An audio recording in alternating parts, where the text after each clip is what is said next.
Kalau kita menuju akhirat, kita pun harus menyeberang melalui jembatan ihdinas syiratal mustaqim. Siapa yang menyeberang? Karena kita harus melewati kematian, maka kita mutu qabla mutu. Artinya yang dimatikan adalah panca inderanya. Jadi kita betul-betul ruh kita yang dihidupkan melalui baiat. Itu adalah penanaman nur iman dan nur kitab. Setelah kita baiat, barulah kita dikatakan orang yang beragama secara kafah, karena kita sudah mulai dari syariat, mulai masuk ke ma'rifatullah, kita mengenal Allah. Setelah kita dipasangkan alat itu, maka kita akan dimasukkan ke dalam sistem bagaimana kita berjumpa dengan Allah. Itu kan kita sudah masuk ke alam akhirat.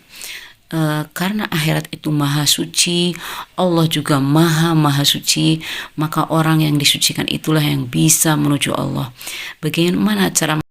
Apa yang disucikan? Jiwanya, kolbu kita yang disucikan. Melalui apa? Karena sholat sejatinya adalah mengingat zikrullah, mengingat Allah. Bagaimana kita melakukan zikir yang benar? Itulah kita pertama-tama harus baiat dulu, kemudian kita masuk ke dalam pembersihan kolbu melalui zikir. Karena selama ini kita hidup adalah syariat saja, di dunia saja, kolbu kita tidak menyentuh. Semakin kita beribadah kita di dunia dengan cara syariat, selalu meminta, ya Allah, berikan aku kemudahan, berikan aku anak yang soleh, berikan aku harta kekayaan, berikan seluruhnya mudah dan indah. Itu adalah pandangan-pandangan panca indera yang ada. Maka ada orang yang beribadah khusus untuk amalia, pengen jadi kaya, pengen jadi orang yang bisa mengobati, pengen jadi pejabat yang tinggi. Seluruhnya adalah yang kita minta adalah kehidupan duniawi. Itu sebenarnya yang menutup hijab kita justru untuk bagaimana dekat dengan Allah. Karena kita pada akhirnya adalah hubud dunia, yang akhirnya turun dimensi, dari dimensi dunia menjadi turun ke dimensi bawah sadar kita, yaitu di alam infra.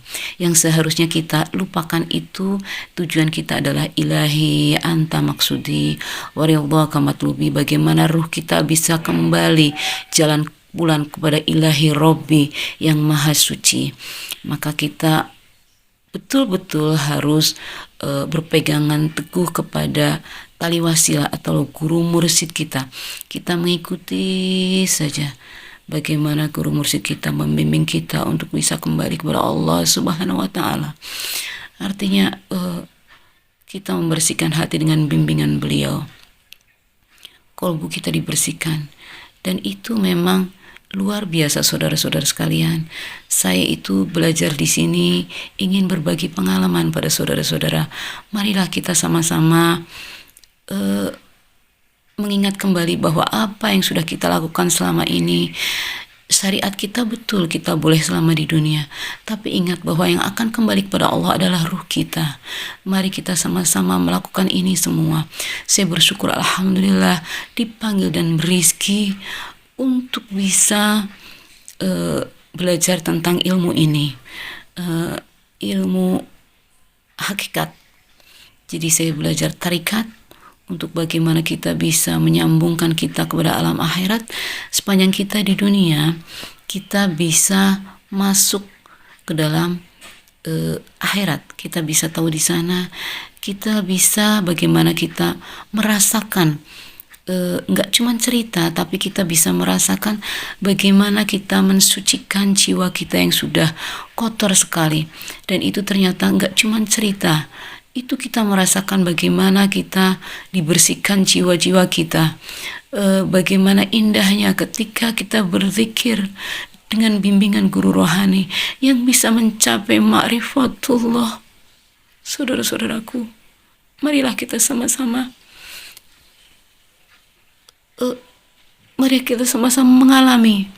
Marilah kita sama-sama mengalami ini semua sebelum terlambat. Jika kita terlambat, maka yang ada dalam surat Al-Quran, surat Al-Baqarah, sumum bukmun umyum fahum la yarji'un. Ketika kita tidak mengenalnya di dunia, maka ketika di akhirat kita akan buta, tuli, bisu, tidak mengenal Tuhannya. Marilah sebelum terlambat, saudara-saudaraku, Al-Quran itu mengandung banyak sekali tafsir-tafsir, tapi sejatinya Al-Quran itu benar-benar qadim, Al-Quran yang qadim yang bakal membimbing hati kita ketika kita sudah ditanamkan nur iman dan nur kitab. Maka bimbingan gurumu itulah yang akan membimbing kamu menuju Allah yang maha suci di alam arsana. Ketika kita tidak menggunakan alat itu, kita tidak mungkin akan bisa menuju itu. Percayalah saudara-saudaraku, saya mengalaminya. Saya kira itu dulu yang bisa saya sampaikan. Di lain kesempatan saya akan menyampaikan cerita tentang pengalaman saya menuju ma'rifatullah.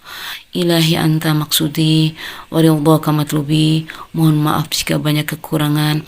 Mohon maaf kepada Tuan Guru Mursyid saya jika memang bukan saya yang menyampaikan ini.